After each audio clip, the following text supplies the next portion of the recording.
नमस्कार दोस्तों।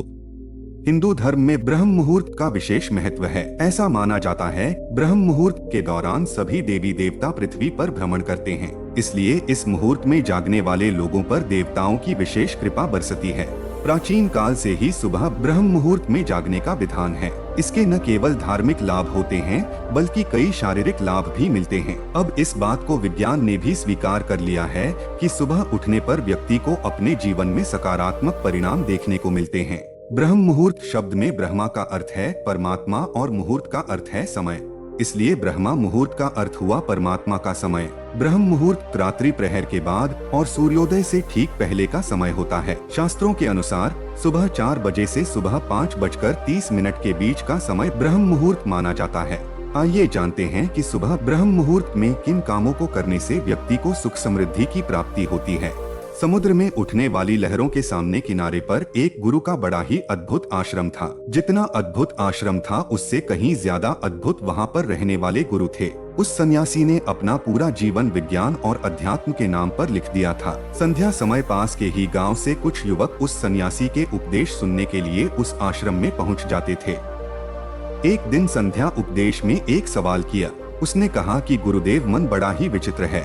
मैं बार अपने आप से ये बोलता हूँ कि ये गलती मैं इस बार नहीं करूँगा, लेकिन हर बार मैं वही गलती दोबारा से दोहरा देता हूँ। सोचता हूँ कि अतीत में जो गलतियाँ मुझसे हुई है उनके लिए मैं पश्चाताप ना करूँ, लेकिन मेरा मन हमेशा पीड़ा से भरा रहता है।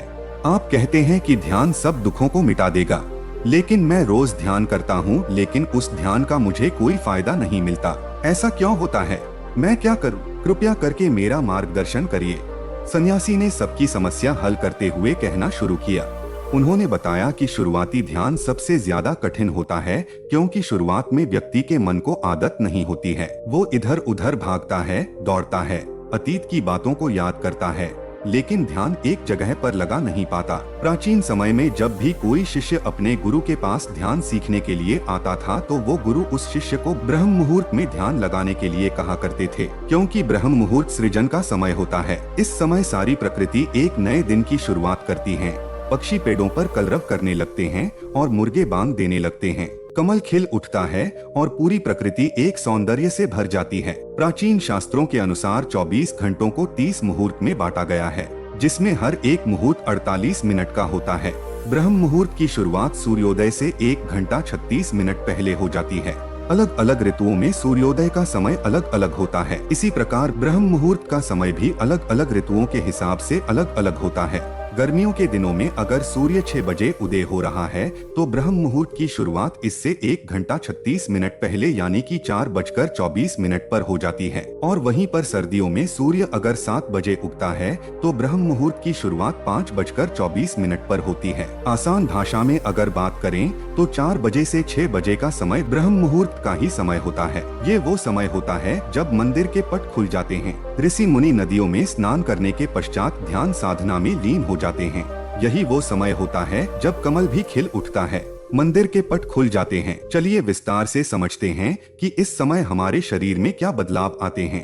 आयुर्वेद का कहना है कि मनुष्य का शरीर 3 ऊर्जाओं से यानी कि 3 दोषों से बना होता है, वात, पित्त और कफ। यही तीनों ऊर्जा ये हमें पूरी तरह से संचालित करती हैं। अगर इन दोषों का संतुलन हमारे शरीर में बिगड़ने लगता है तो हम तरह तरह की बीमारियों से ग्रस्त हो जाते हैं। इन तीनों में से सबसे मुख्य ऊर्जा होती है वात की। वात का संतुलन बिगड़ने से हमारे शरीर में 80 तरह की बीमारियां पैदा होती है। पित्त का संतुलन बिगड़ने से 40 और कफ का संतुलन बिगड़ने से 20 तरह की बीमारियां जन्म लेती है। इस प्रकार इन तीनों दोषों में से वात सबसे ज्यादा महत्वपूर्ण है और वात हमारे शरीर में सबसे ज्यादा सक्रिय सुबह के 2 बजे से 6 बजे के बीच में होता है। यानी कि ब्रह्म मुहूर्त से पहले उठने वाले लोगों का वात हमेशा संतुलन में रहता है और इसी वजह से उनका पेट अच्छे से साफ होता है। उन्हें कोई बीमारी नहीं होती। वो हमेशा ऊर्जा से भरे हुए रहते हैं। उनका मुख कमल की तरह चमकता रहता है। उनमें असीम सौंदर्य पैदा हो जाता है। ब्रह्म मुहूर्त में उठने वाले लोग हमेशा आनंद में रहते हैं और किसी भी काम को वो ध्यान बना लेते हैं। जो भी बुद्धिमान आदमी होता है वो इस समय को व्यर्थ नहीं गवाता। अष्टांग हृदय, जो कि आयुर्वेद की एक श्रृंखला है, उसमें लिखा हुआ है कि खुद को जानने के लिए सबसे योग्य समय ब्रह्म मुहूर्त का ही होता है। जो लोग ध्यान में गहरे उतरना चाहते हैं, खुद की खोज करना चाहते हैं, उन लोगों के लिए ब्रह्मा मुहूर्त का समय किसी वरदान से कम नहीं होता है। ये वो समय होता है जब पूरी प्रकृति एक नई शुरुआत करती है। इसीलिए जो अतीत होता है वो पीछे छूट जाता है। दिन में और किसी समय ध्यान करने से आपको विचार परेशान कर सकते हैं और आप ध्यान को लगा नहीं पाएंगे।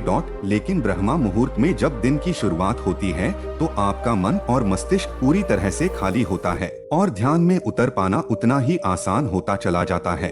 एक बार तथागत यानी कि बुद्ध के प्रिय शिष्य आनंद ने उनसे पूछा था कि हे तथागत, ब्रह्मा मुहूर्त का समय आपके लिए कितना महत्वपूर्ण होता है। इस पर तथागत ने उत्तर दिया था कि जिस प्रकार मछली के लिए जल महत्वपूर्ण होता है, उसी प्रकार आनंद, ध्यान और शून्यता का जीवन जीने के लिए ब्रह्मा मुहूर्त में सही समय पर जागना और जागने के बाद ध्यान में उतरना बहुत जरूरी होता है। अगर आपकी यात्रा आनंद की तरफ नहीं है, आप दुखों में, कष्टों में अपना जीवन जीना चाहते हैं, तो आपके लिए ब्रह्म मुहूर्त का कोई महत्व नहीं है। लेकिन अगर आप अपने जीवन में आनंद चाहते हैं, खुशी चाहते हैं, हमेशा ऊर्जा से भरा हुआ महसूस करना चाहते हैं, तो ये जरूरी हो जाता है कि बुद्धिमानों की तरह आपको भी ब्रह्म मुहूर्त का पूरा उपयोग उठाना चाहिए। सभी युवक ध्यान पूर्वक सन्यासी की बातें सुन रहे थे। सन्यासी ने ब्रह्म मुहूर्त पर वैज्ञानिक दृष्टिकोण पेश करते हुए सभी युवकों को बताया कि हमारे मस्तिष्क के ऊपरी हिस्से पर पीनियल नाम की एक ग्रंथि होती है, जो कि मेलाटोनिन नाम का एक हार्मोन रिलीज करती है, जो हमारे शरीर में आनंद की उत्पत्ति का कारण होता है। ये वही हार्मोन होता है। जितने अच्छे से और जितनी ज्यादा मात्रा में पीनियल ग्लैंड मेलाटोनिन नाम का ये हार्मोन रिलीज करती है, उतने ही आनंदित हम रहते हैं। लेकिन जैसे ही हम सूर्य के संपर्क में आते हैं, ये मेलाटोनिन नाम का हार्मोन अपने आप नीचे गिरना चालू हो जाता है और इसी वजह से जो लोग देर से उठते हैं, अक्सर ऐसे लोग बिना कोई कारण ही तनाव में रहते हैं। उन्हें खुद समझ में नहीं आता कि उनके अंदर तनाव किस बात का है। छोटी छोटी बातों पर गुस्सा आना, चिड़चिड़ापन, ये सारे स्वभाव उनके अंदर पाए जाते हैं। शरीर और मन मस्तिष्क की ये सारी प्रक्रिया मेलाटोनिन नाम के हार्मोन का पीनियल ग्लैंड द्वारा ठीक से रिलीज ना हो पाना, इसी के कारण कुछ इंसानों का भाव ऐसा हो जाता है। ब्रह्म मुहूर्त के बाद का मुहूर्त समुद्रम नाम से जाना जाता है, जिसमें शरीर और मन की मूवमेंट होती है। इस समय पीठ पर सूर्य की किरणें सीधी आती है और सेरोटोनिन नाम का एक हार्मोन रिलीज होता है, जो हमारे मन और मस्तिष्क में ऊर्जा पैदा करता है, एक ताजगी पैदा करता है, जिससे हम दिन के सभी काम कर पाते हैं। चरक संहिता में लिखा हुआ है कि जो व्यक्ति रोजाना ब्रह्म मुहूर्त में उठता है, उसकी उम्र बढ़ने की रफ्तार धीमी हो जाती है। यानी जिन लोगों के चेहरे पर समय से पहले झुर्रियां आने लगी है, उनके बाल पकने लगे हैं। ऐसे लोग अगर नियमित रूप से ब्रह्म मुहूर्त में जागने का अभ्यास करें, तो कुछ ही समय में वो पाएंगे कि उनके चेहरे की झुर्रियां और उनके बाल पूरी तरह से ठीक हो चुके हैं। एक युवक ने सन्यासी से सवाल किया कि गुरुदेव, कुछ लोग ब्रह्म मुहूर्त में नहीं उठ पाते हैं, ऐसे लोग किस प्रकार से ब्रह्म मुहूर्त में उठने का अभ्यास कर सकते हैं? कृपया करके उसके बारे में मार्गदर्शन करें। सन्यासी ने कहना शुरू किया, ब्रह्म मुहूर्त में जागने के लिए इस जरूरी हो जाता है कि पिछली रात्रि आप सही समय पर निद्रा में चले जाएं। अगर आप सही समय पर नींद नहीं लेंगे, तो आप ब्रह्म मुहूर्त में पूरी ऊर्जा के साथ नहीं उठ पाएंगे। आप ब्रह्म मुहूर्त में उठने के बाद भी थका थका महसूस करेंगे। आपको नींद आएंगी, झपकी आएंगी और आप पूरी तरह से ध्यान नहीं लगा पाएंगे। इसलिए जरूरी हो जाता है ब्रह्म मुहूर्त के समय का पूर्णतः उपयोग करने के लिए आप योग निद्रा का अभ्यास करें। योग निद्रा में नींद गहरी होती चली जाती है और कुछ ही समय में आपकी नींद पूरी हो जाती है। जो लोग योग निद्रा का अभ्यास करना चाहते हैं, उनके लिए एक गाइड मेडिटेशन हमने अपने चैनल पर अपलोड किया हुआ है। उसका लिंक हम वीडियो के आखिर में डाल देंगे। आप चाहे तो सोने से पहले उस निर्देशित ध्यान का पालन कर सकते हैं, जिससे कि आप योग निद्रा का अनुभव कर पाएंगे और आपकी नींद पहले से ज्यादा अच्छी और गहरी होती जाएगी। युवक ने अगला सवाल पूछा कि गुरुदेव, ब्रह्म मुहूर्त में किस प्रकार की दिनचर्या का पालन करना चाहिए? सुबह उठते ही सबसे पहले क्या करना चाहिए और किस प्रकार ब्रह्म मुहूर्त के समय का पूरी तरह से उपयोग करना चाहिए? सन्यासी ने सबको चेतावनी देते हुए समझाया कि जितने भी योगी महात्मा होते हैं, सन्यासी होते हैं, ब्रह्म मुहूर्त में स्नान और सोच आदि करने के बाद सीधा ध्यान में बैठते हैं, क्योंकि इस समय ध्यान करना सबसे आसान होता है। विचारों का भटकाव सबसे कम होता है, क्योंकि इस समय दिन की शुरुआत हो रही होती है।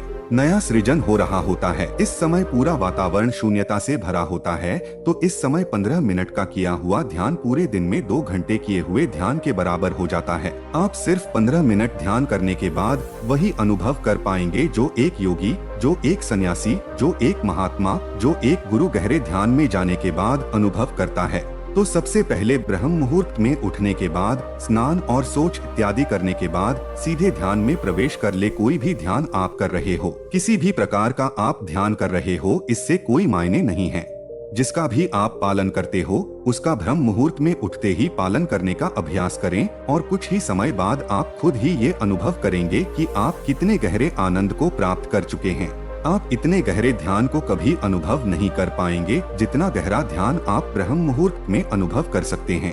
जिन लोगों ने ध्यान की यात्रा की सिर्फ शुरुआत की है या फिर जो शुरुआत करना चाहते हैं, उनके लिए तो ब्रह्म मुहूर्त बहुत ही वरदान साबित होगा। सन्यासी ने चेतावनी देते हुए बताया कि कुछ लोग ब्रह्म मुहूर्त में जागने के बाद भी उस समय का सही उपयोग नहीं करते हैं। कुछ लोग अपना मोबाइल फोन यूज करने लगते हैं, तो कुछ लोग किसी से बातें करने लगते हैं। लेकिन इस समय अगर आपका टहलने का मन हो रहा है ध्यान करने के बाद, तो आप अपने चप्पल या जूते निकालकर हरी घास पर घूमें। इससे आपकी त्वचा और आपकी आँखों को बहुत ही लाभकारी फायदे मिलेंगे। ध्यान और योग आसन करने के बाद एक व्यक्ति को शारीरिक अभ्यास जरूर करना चाहिए, क्योंकि ब्रह्म मुहूर्त में जब हमारे शरीर से पसीना निकलता है तो हमारे रक्त तक शुद्ध वायु यानी कि ऑक्सीजन पहुँचती है, जो हमारे रक्त संचार को बेहतर कर देती है और हमारे शरीर की सारी गंदगी बाहर आ जाती है। शारीरिक अभ्यास करने के बाद आप पूरे दिन चुस्त रहेंगे। आप बिल्कुल भी आलस्य नहीं करेंगे, थका थका महसूस नहीं करेंगे। जिससे भी मिलेंगे जिंदादिली से मिलेंगे, लोग खुश हो जाएंगे। आपके पास बैठकर आपसे बातें करके लोग मंत्रमुग्ध हो जाएंगे और यही सफलता का सबसे बड़ा मंत्र होता है। जो लोग सुबह उठकर ध्यान और शारीरिक अभ्यास मात्र कर लेते हैं, वो जीवन में बड़ी से बड़ी उपलब्धियां हासिल कर सकते हैं। आखिर में सन्यासी ने सभी युवकों को समझाते हुए कहा कि ब्रह्म मुहूर्त का समय हमारे जीवन का सबसे कीमती समय होता है, इसीलिए इस समय को दूसरी गतिविधियों में बर्बाद मत करो। इस समय को तुम अपनी आध्यात्मिक और मानसिक उन्नति के लिए बहुत अच्छे से इस्तेमाल कर सकते हो और इसका सदुपयोग कर सकते हो। इसके बाद सन्यासी सभी को प्रणाम करके वहां से प्रस्थान कर गए। तो दोस्तों, उम्मीद करता हूं आपको इस कहानी से एक अच्छी सीख मिली होगी। यह कहानी आपको कैसी लगी हमें कमेंट बॉक्स में कमेंट करके जरूर बताएं और इस कहानी को अपने दोस्तों के साथ जरूर शेयर करें और कृपया लाइक करें और सब्सक्राइब करें। धन्यवाद।